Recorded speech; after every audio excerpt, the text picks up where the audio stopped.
Taïwan, puissance de l'Asie, mais aussi paradis des gourmands.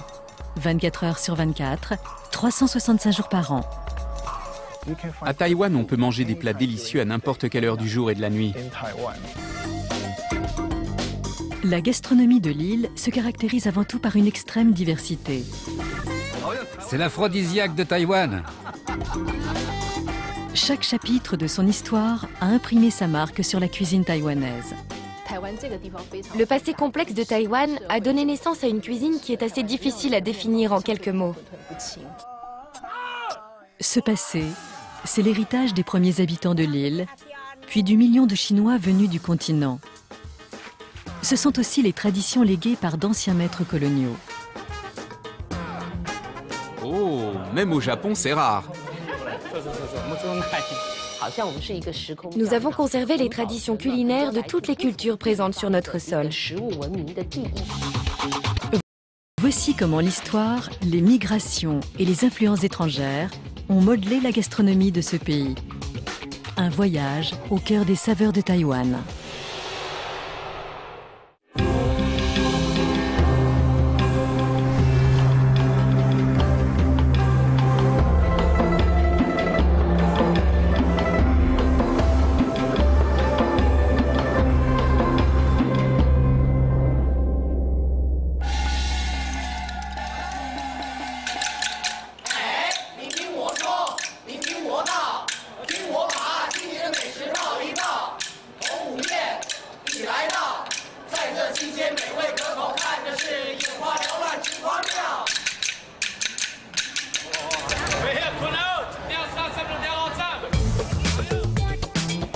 Une fois par an, les meilleurs chefs cuisiniers du pays et une foule de gourmets se retrouvent à la foire gastronomique de Taïwan. Ce rendez-vous majeur attire un public nombreux. On peut y découvrir toute la diversité des saveurs et des influences culturelles qui ont façonné la cuisine taïwanaise.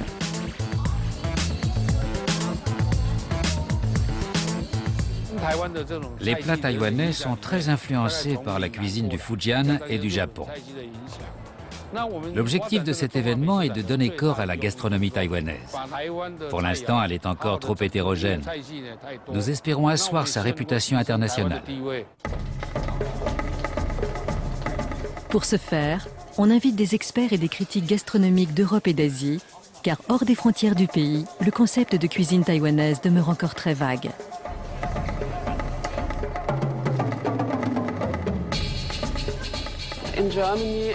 En Allemagne et en France, nous ne connaissons pas la cuisine taïwanaise. Nous avons des restaurants vietnamiens, malaisiens, japonais ou chinois, mais pas taïwanais. Les touristes demandent souvent « Qu'est-ce que vous me conseillez comme spécialité ?» Je crois que la plupart des Taïwanais auraient bien du mal à répondre à cette question. Pour cerner un peu mieux la cuisine locale, il faut tout d'abord s'intéresser à son histoire et sa géographie.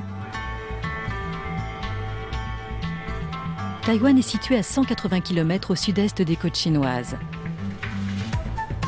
C'est un groupe d'îles entouré de mers fécondes et bordé à l'est par l'océan Pacifique.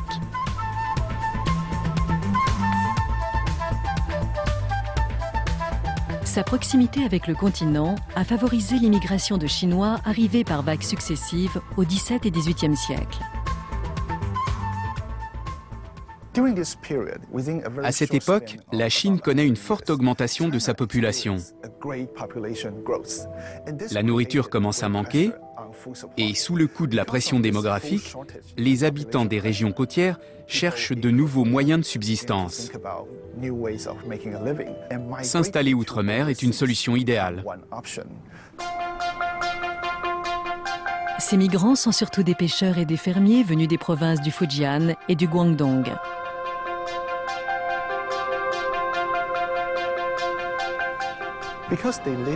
Ce sont des populations côtières habituées à se nourrir des produits de la mer. Et quand elles sont parties pour Taïwan, elles ont emporté ce style de cuisine avec elles. Aujourd'hui, Taïwan est le 4e producteur du monde de poissons de mer et l'un des leaders en matière d'aquaculture. La majeure partie des produits de la pêche aboutit sur les tables locales, car les Taïwanais en sont friands. Une évidence qui saute aux yeux quand on se promène dans les rues.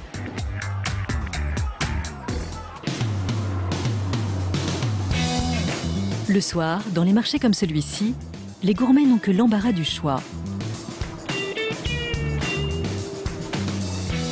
Récemment, un plat s'est imposé comme l'un des plus populaires de l'île, l'omelette aux huîtres.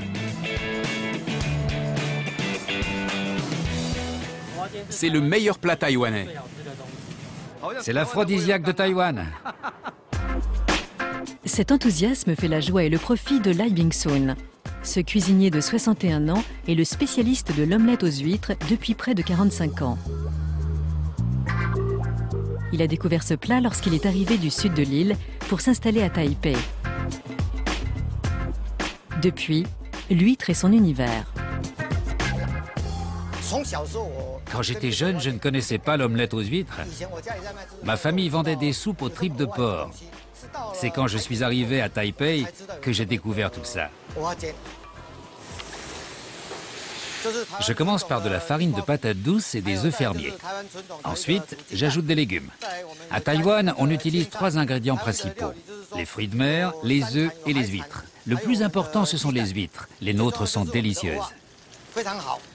Si ce plat ne prend que quelques minutes à préparer, il faut des mois pour produire son ingrédient principal, l'huître.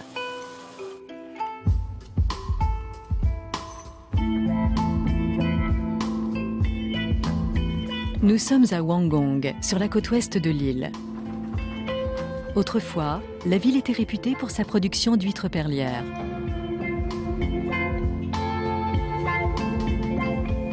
C'est ici que se sont installés les premiers ostréiculteurs de Taïwan il y a 3 siècles. Aujourd'hui, leurs descendants cultivent toujours l'huître selon des méthodes traditionnelles. Li Wenzong a 62 ans. Il travaille depuis l'âge de 16 ans. Aujourd'hui, moins de 300 familles vivent encore de cette culture. Mon grand-père a transmis le commerce à mon père, qui me l'a transmis à son tour. J'étais l'aîné de 6 frères et sœurs.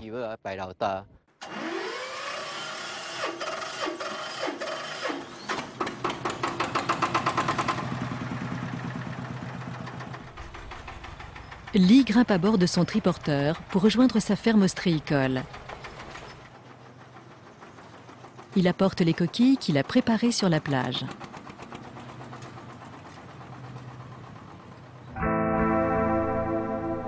Les huîtres sont cultivées dans ces vastes plaines côtières. À marée basse, la mer se retire à 2 km. Les mollusques sont ainsi bien exposés au soleil et au vent, tout en étant faciles d'accès. Les huîtres de Wanggong bénéficient de plusieurs heures de soleil quand la mer descend. Ça leur permet de bien se développer.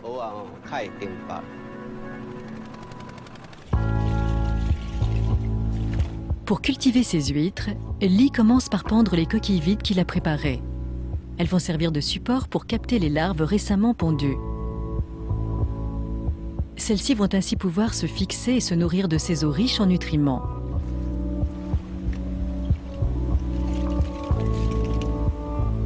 Avec le temps et assez de soleil, les naissins deviendront à leur tour des huîtres.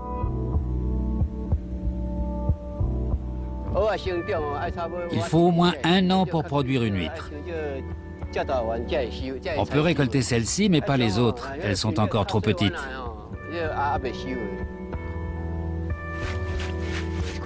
C'est un travail très dur. On passe des journées entières, tantôt dans le froid, tantôt sous le soleil.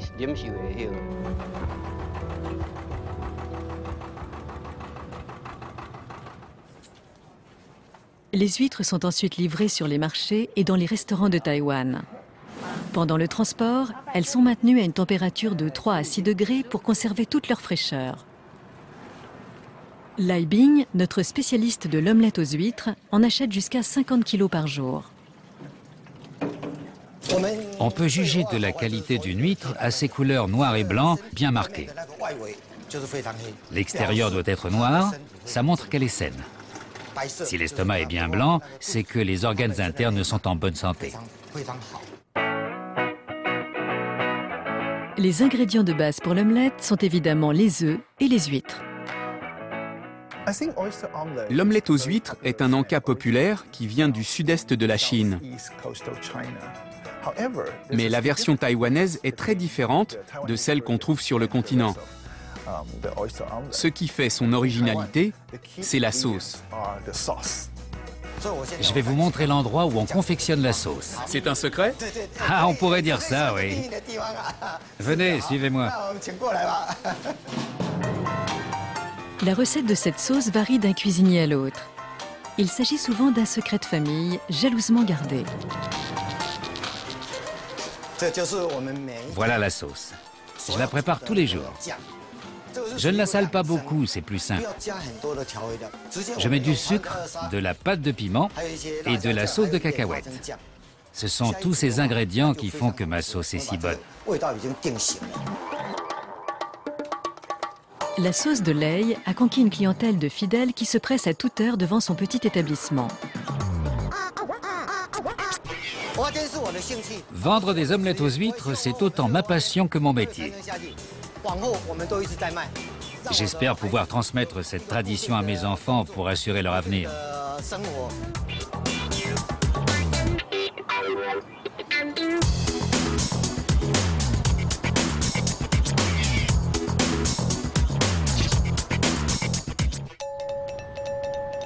Taïwan est l'un des 4 dragons asiatiques et l'ambition de ses habitants se reflète dans l'effervescence de sa capitale Taipei. C'est une ville tournée vers l'avenir.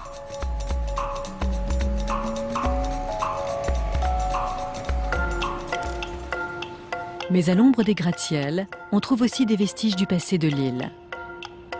Voici un Zhuangchong, l'un des villages militaires construits entre la fin des années 40 et le début des années 50. C'est dans ces bâtiments que les soldats du Kuomintang, réfugiés sur l'île après avoir été vaincus par le Parti communiste, logeaient avec leurs familles.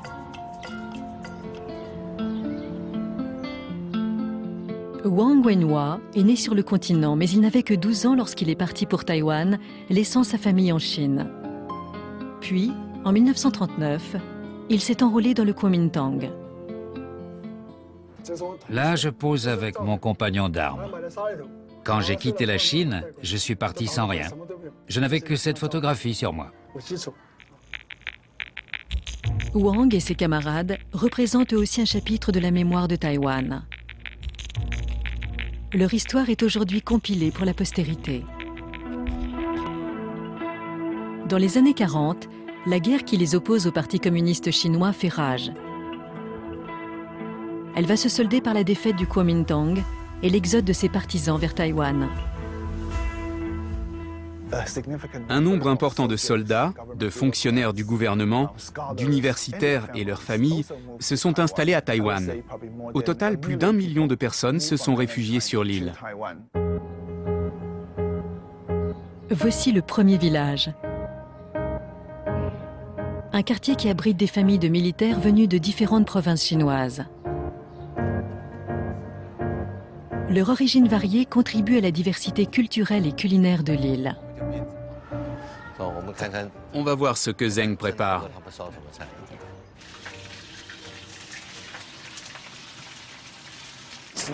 Qu'est-ce que tu cuisines? Des sèches à la viande braisée. Des sèches à la viande braisée? Oui, c'est une recette de Ningbo au Zhejiang. Qui te l'a apprise? Je la tiens de ma mère. Ah, de ta mère. Je la regardais toujours cuisiner et j'ai fini par apprendre tous ces trucs. Là, j'ai du vin, du sucre candi et de l'anis étoilé. Je les verse dans mon plat. Un village militaire, c'est un concentré de Chine continentale. Les soldats qui se sont installés ici venaient de différentes provinces. Dans notre village, on a des gens originaires du Sichuan, du Hunan, du Hebei, du Jiangsu et de beaucoup d'autres régions. Chacun a sa spécialité gastronomique et tous ont réussi à préserver ses saveurs traditionnelles. Shen Yiting habite elle aussi au village. Elle est née à Taïwan, mais elle a hérité de son père l'amour des plats du Shandong. Ma mère prépare des plats taïwanais et mon père fait de la cuisine du Nord.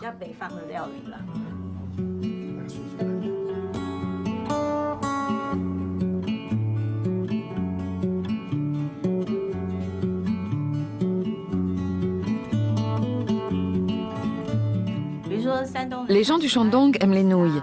Les habitants du Sichuan aiment les plats épicés. Ceux du Zhejiang préfèrent leur nourriture moins relevée. Et certaines recettes du Hunan sont vraiment raffinées. Mais les jours de ces quartiers sont comptés. Sur les 900 d'origine, il n'en reste que 140. Beaucoup ont dû faire place à des constructions modernes et le premier village ne sera pas épargné. Ses habitants vont être relogés. C'est la fin d'une époque et pour marquer l'événement, on prépare un repas de fête. Au menu des réjouissances, des boulettes de viande de la province du Hubei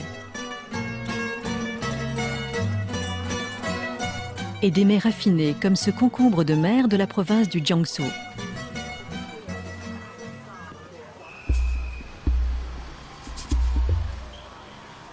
Au fil des siècles, les spécialités chinoises se sont répandues dans tout Taïwan, passant des tables familiales aux gargotes des rues. Avant 1949, le riz était l'ingrédient de base du régime taïwanais, comme dans les provinces du sud de la Chine, le Fujian ou le Guangdong par exemple. Mais avec l'arrivée massive d'immigrés venus du nord de la Chine, on a évolué vers un régime à base de blé, composé de nouilles et de beignets ou de raviolis vapeur.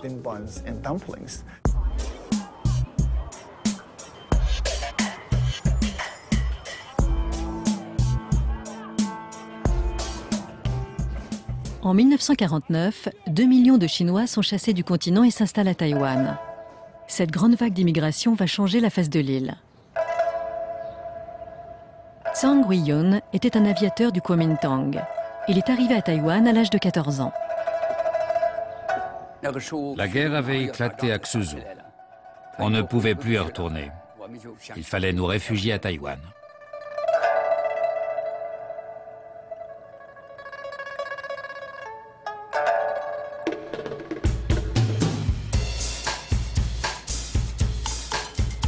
Aujourd'hui, le vieil homme de 85 ans dirige un restaurant devenu une véritable institution de la gastronomie taïwanaise.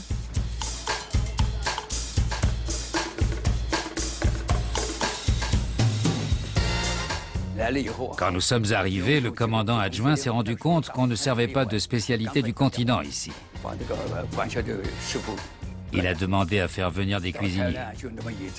On a fini par en avoir assez pour servir des plats du Jiangsu.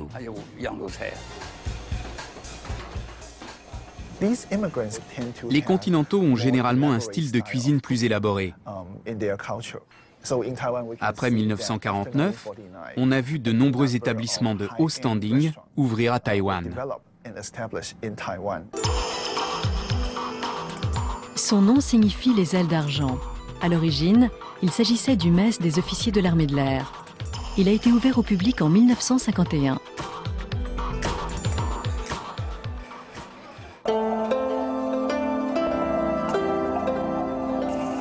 Les plats servis ici sont typiques de la cuisine de Weiyang, l'une des plus anciennes et des plus raffinées de Chine. Ce style culinaire reflète bien les habitudes plus bourgeoises apportées par la seconde vague d'immigrants chinois. La cuisine de Weiyang vient de la riche province du Jiangsu, nichée entre les fleuves Wei et Yangtze. Elle s'est épanouie dans les nombreuses villes marchandes de la région.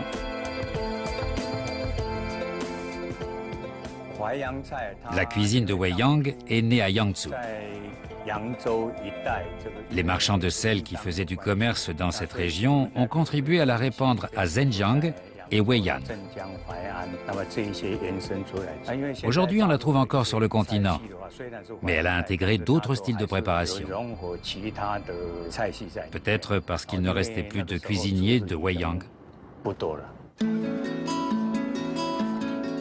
Le restaurant ne désemplit pas. Il compte encore beaucoup de militaires à la retraite parmi ses clients réguliers.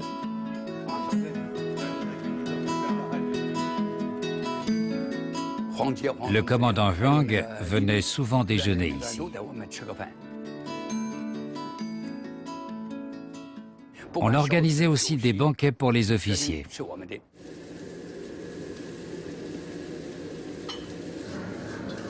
La cuisine de Weiyang, très élaborée, a longtemps été l'apanage des aristocrates chinois et membres du gouvernement.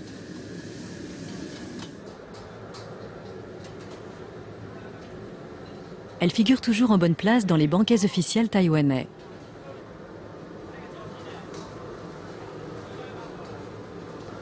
La cuisine de Wei Yang repose sur un découpage délicat et la maîtrise de la cuisson.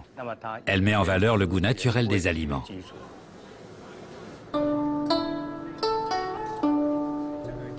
Les produits de rivière sont aussi à l'honneur dans cette gastronomie originaire d'une région arrosée par de grands fleuves.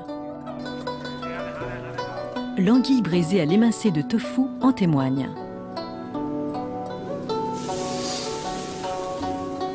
Ce n'est pas facile de tuer les anguilles. Il faut de la dextérité pour les pocher. Ensuite, il faut retirer les arêtes. C'est une opération délicate. Pour rehausser son goût, on fait mijoter l'anguille dans un bouillon de poule. On fait mijoter les aliments à feu doux pour faire ressortir toute leur saveur. Au Yingye, on dit que les plats servis ici sont aussi authentiques, sinon plus, que ceux servis sur le continent aujourd'hui. Goûtez les anguilles braisées au tofu émincé. Ce plat combine deux spécialités de Wei Yang. Il figure au festin Manchuhan et aussi dans les banquets nationaux chinois d'aujourd'hui.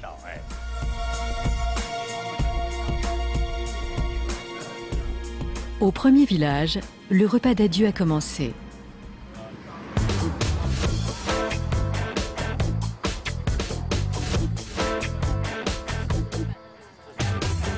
Sept provinces chinoises sont représentées. On y trouve des délices du Guangdong, du Fujian, du Sichuan, du Shandong, du Jiangsu, du Hunan et du Jiangsu. Bonsoir à tous.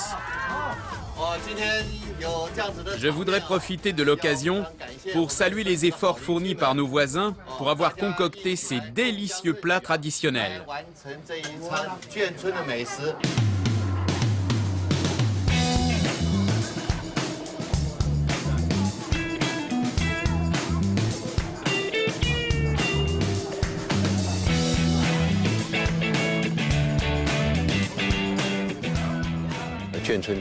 La cuisine des villages militaires permet de faire découvrir des plats de différentes provinces chinoises.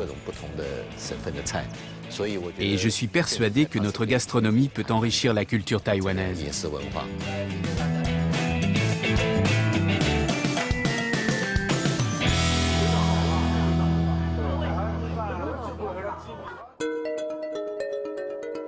Voici les collines de Beitou, à 1 heure de voiture au nord de Taipei.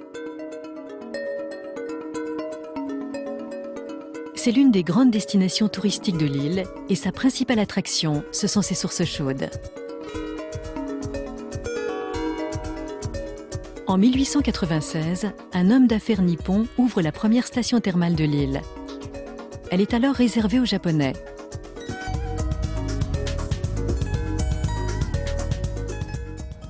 Taïwan a été une colonie japonaise de 1895 à 1945. En 50 ans de domination nippone, l'île a subi de profonds bouleversements. Ces changements ont été les plus visibles dans les infrastructures de l'île. Le Japon a doté Taïwan de systèmes d'irrigation, d'un plan d'urbanisme, et même les habitudes de vie ont changé. Le spa des sources chaudes fait partie de l'héritage japonais.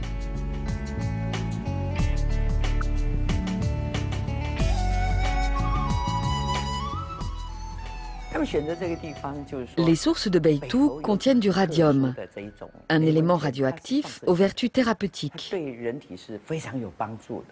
Les Japonais ont décidé de bâtir ici une station thermale pour offrir un lieu de repos et de détente aux officiers de haut rang.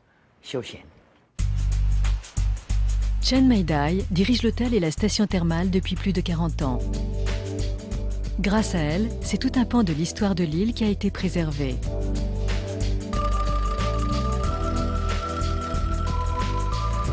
Cette histoire, c'est aussi celle d'une tradition culinaire d'origine japonaise.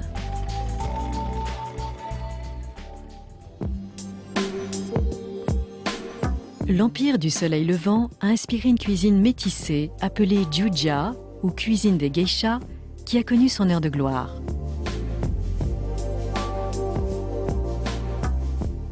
À la grande époque de la cuisine Jiujia, on cherchait surtout à créer des plats impressionnants visuellement. Les tranches de viande froide devaient être de 4 ou 8 couleurs différentes. Des plats comme les crevettes géantes en forme de queue de phénix étaient conçus avec un très grand soin. C'est l'une des caractéristiques de la cuisine japonaise. La cuisine taïwanaise, plutôt rustique et roborative, a subi l'influence du raffinement japonais, avec ses longs repas composés d'une succession de plats délicats. Chaque ingrédient doit être en harmonie avec l'autre. Les hors-d'œuvre sont toujours colorés et les plats doivent se tenir parfaitement, même au bout de 4 heures.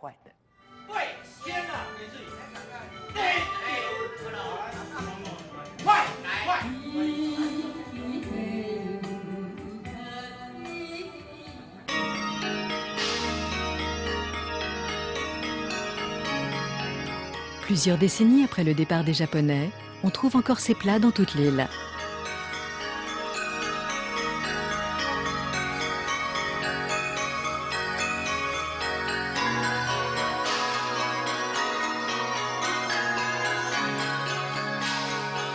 Mais au fil du temps, les plats traditionnels nippons ont été adaptés au goût des Taïwanais. Et même les sashimi ont évolué.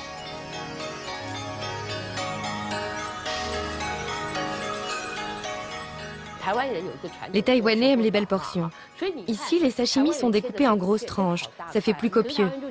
Mais les vrais amateurs de gastronomie japonaise vous diront que ce qui compte dans un sashimi, c'est la qualité des ingrédients et la dextérité du cuisinier. Et justement, Du Mingxian est un puriste. Pour ce cuisinier taïwanais, pas question de modifier les plats traditionnels japonais, même si pour cela, il doit se rendre tous les 15 jours au Japon pour faire le plein d'ingrédients de qualité.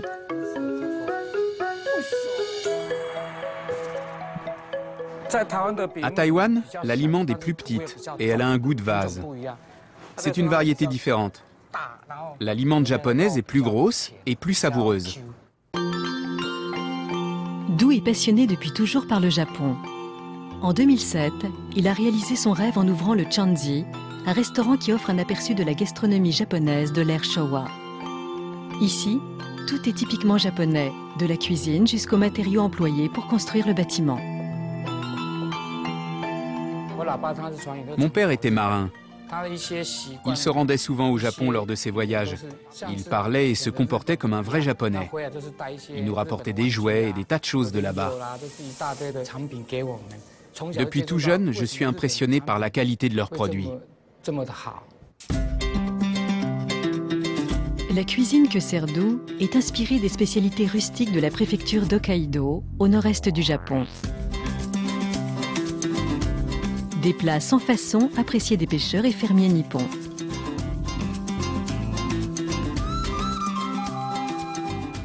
C'est une nourriture simple, qui ne demande pas de technique élaborée.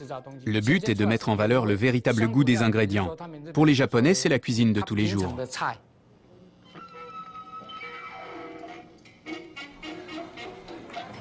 Musique, décor, plats, Du a su recréer ici une ambiance authentique. Son restaurant attire une clientèle gourmande, composée d'expatriés japonais et de touristes. C'est du saba, du maquereau d'Osaka. Mais ici, on ne peut pas faire de sashimi de saba. C'est vrai, notre maquereau est trop tendre. On ne trouve ce plat que chez vous. Merci. Le plat qui fait la réputation de Du, c'est le riz rustique cuit dans un pot d'argile, le réconfort des pêcheurs pendant les roues.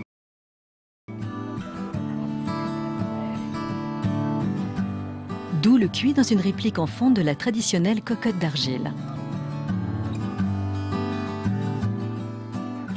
C'est un plat qui demande beaucoup de patience.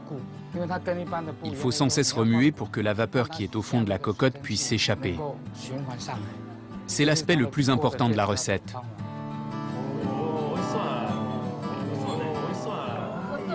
Ça, c'est rare, même au Japon. Oui, ça n'existe plus.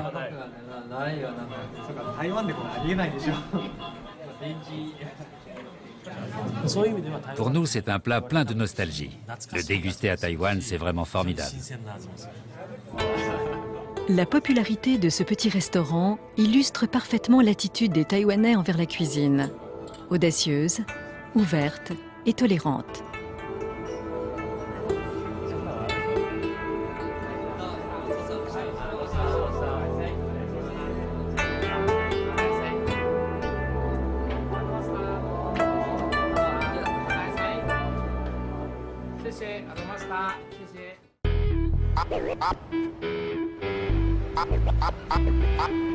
La nuit tombe et Taïwan change de visage. Le long des vastes artères bordées d'enseignes lumineuses, les habitants s'adonnent à l'un des plus anciens plaisirs qu'offre leur île. Combien? 1 euro pour le tout. Nous avons des Yezixing ou des Shuangzixing. Mais les apparences sont trompeuses. Ce que vendent ces jeunes femmes, ce sont des noix de bétel, l'équivalent taïwanais du tabac à chiquer. Une habitude qui remonte à plusieurs millénaires et que l'on doit aux premiers habitants de l'île. À l'origine, la noix de bétel était consommée par les aborigènes. Ils en mâchaient à l'occasion des fêtes et des cérémonies. Je déclare la fête des récoltes de la tribu Matayan ouverte. Officiellement, il reste 13 tribus aborigènes à Taïwan. La plupart d'entre elles sont arrivées bien avant les premiers Han chinois.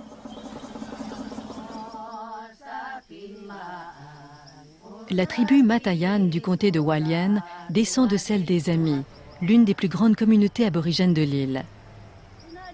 Mâcher la noix de bétel fait partie de leur culture depuis des siècles. Pour nous, mâcher la noix de bétel, c'est comme boire du thé. Quand nous recevons des visiteurs, nous leur offrons des noix de bétel.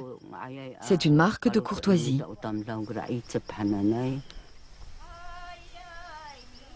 Les Amis sont proches de la nature et lui témoignent un grand respect. Pour eux, tous les êtres vivants revêtent une importance spirituelle.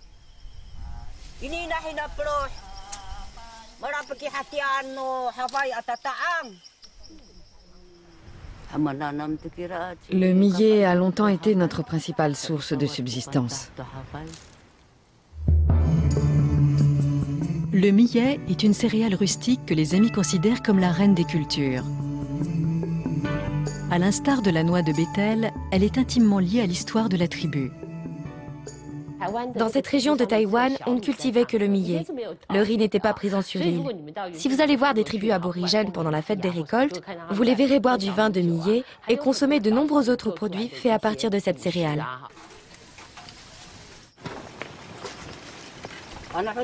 Maintenant que le millet est cuit avec un peu de vin de millet, je prie pour que le touloun soit plus tendre et que son goût soit meilleur encore.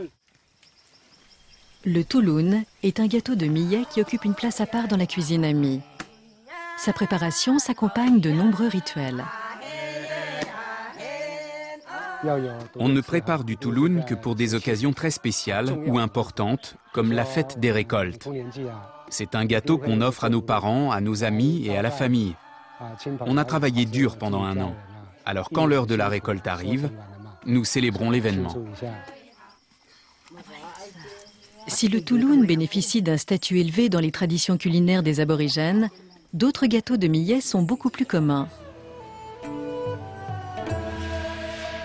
C'est le cas des mochi, un encas qu'on peut aussi fabriquer à base de riz gluant et qu'on trouve partout dans l'île.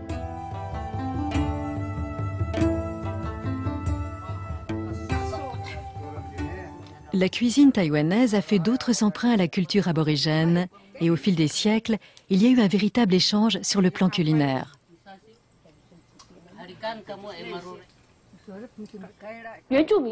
La grande influence des aborigènes sur la cuisine taïwanaise, c'est l'utilisation des légumes comme la patate douce et l'igname. Les Taïwanais mangent du porridge à la patate douce. Cette dernière est un ingrédient de base du régime aborigène, tout comme le riz l'est pour les Chinois Han. Ce plat fait fusionner ces 2 aliments de base pour donner du porridge à la patate douce. Les tribus aborigènes de l'île ont néanmoins conservé leurs rituels.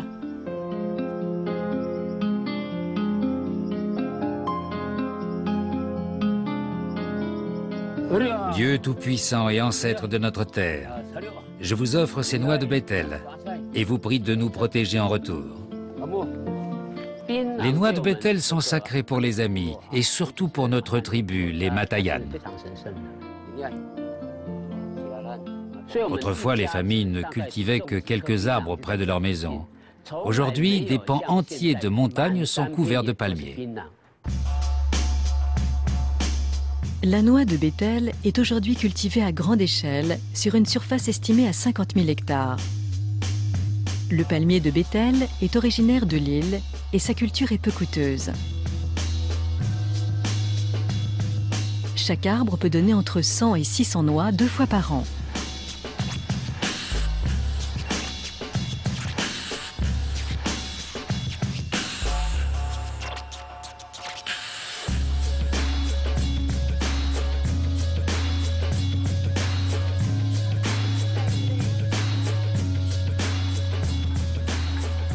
C'est un marché de plusieurs millions d'euros. Il n'est pas étonnant qu'on la surnomme. Mais le palmier de Bethel possède des racines creuses. À flanc de colline, il accélère l'érosion des sols et favorise les glissements de terrain. Et ce ne sont pas seulement les risques environnementaux qui inquiètent les autorités taïwanaises. Les dégâts causés par le palmier de Bethel sur l'environnement sont comparables à ceux des noix sur la santé. Lors de leur préparation, on ouvre les noix et on incorpore de la chaux sous forme de pâte épaisse. Celle-ci agit comme catalyseur et libère des substances stimulantes lors de la mastication.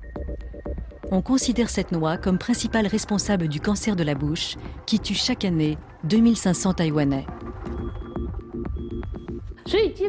Pour moi, ce sont les effets de l'intempérance.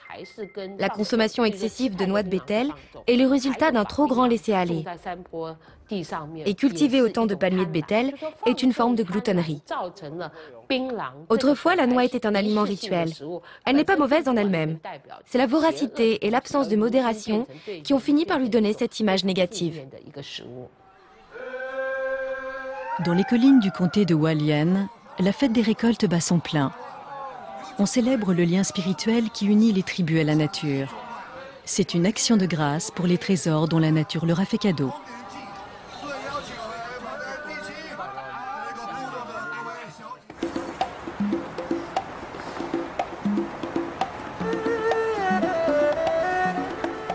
Voici la célèbre tour 101 de Taipei.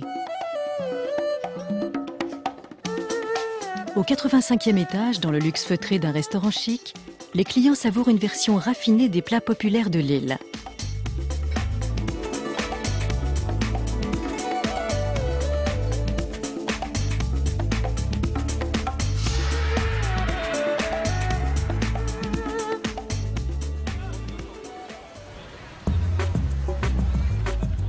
Changement de décor. En bas, dans les rues, la foule se presse pour déguster ses plats préférés. Dans ce labyrinthe de gargotes, la variété est le maître mot.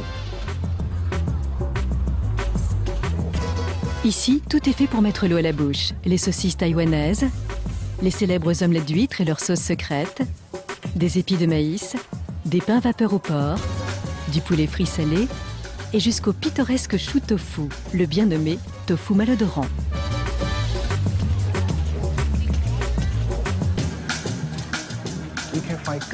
À Taïwan, on peut trouver de la bonne cuisine à n'importe quelle heure.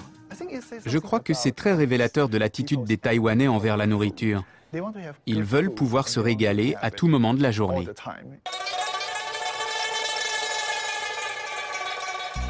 Parmi les nombreux hauts lieux de la cuisine taïwanaise, le port de Tainan mérite une attention particulière.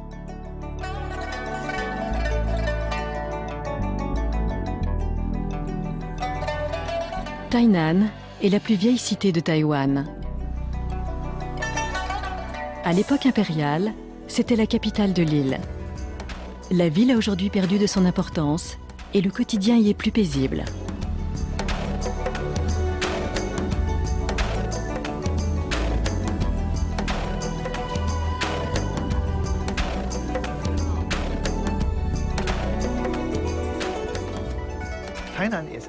Tainan est l'une des premières colonies fondées par les Chinois venus du continent. On peut par exemple y manger des chaoshi. Ce sont des encas typiques qu'on ne trouve nulle part ailleurs à Taïwan. Les visites à thème culinaire sont très prisées des Taïwanais d'aujourd'hui. Ye Yilin, une critique gastronomique très réputée, aime servir de guide. À Tainan, quand vous voyez tout à coup un amoncellement d'étals dans la rue, c'est qu'il y a un temple tout près. Ces temples sont fréquentés depuis des temps immémoriaux. Et après la prière, les gens aimaient pouvoir se restaurer. C'est ce qui a donné naissance aux nombreuses échoppes traditionnelles de Tainan. Des encas bénis, ça doit être délicieux. Tainan possède des centaines de temples bouddhistes et taoïstes. C'est là que les gens se retrouvaient autrefois, créant ainsi les conditions idéales pour l'épanouissement d'une cuisine des rues.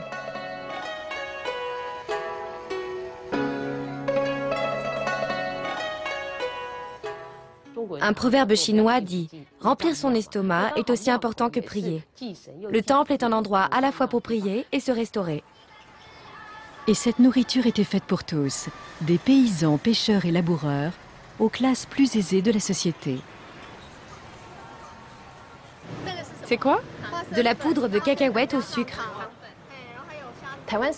À Taïwan, les différences sociales sont relativement réduites. Les gens ont à peu près tous le même niveau de vie. C'est pour ça que notre cuisine ne s'est pas développée vers la sophistication pour satisfaire une clientèle très aisée. Elle a surtout cherché à se diversifier.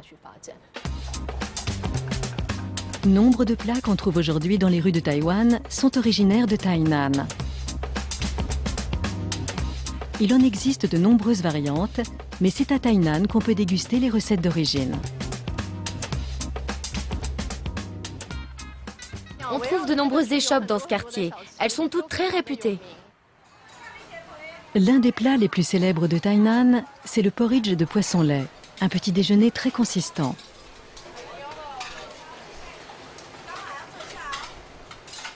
Tainan est un port et on y trouve du poisson-lait en grande quantité. Les poissons sont pêchés le matin et immédiatement utilisés pour faire du porridge ou de la soupe. On consomme toutes les parties du poisson, y compris la peau, l'estomac et les intestins. Ce poisson-lait, c'est le chanos ou chimuyu. Pour le porridge, on ajoute de l'ail émincé, des huîtres, du riz à demi-cuit, des arêtes et du vin de riz. C'est du porridge de poisson-lait. Là, c'est le meilleur avec la gélatine. Et sa chair est très tendre. Dans l'esprit des Taïwanais, le chimuyu ou poisson-lait est associé à Tainan. C'est de là que vient ce plat qu'on trouve aujourd'hui sur toute l'île. Peu à peu, les Taïwanais découvrent leur propre identité culinaire.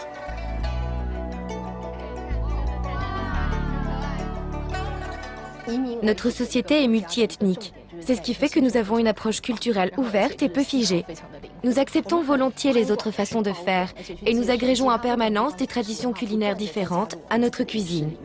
Elle s'enrichit ainsi toujours d'une plus grande diversité.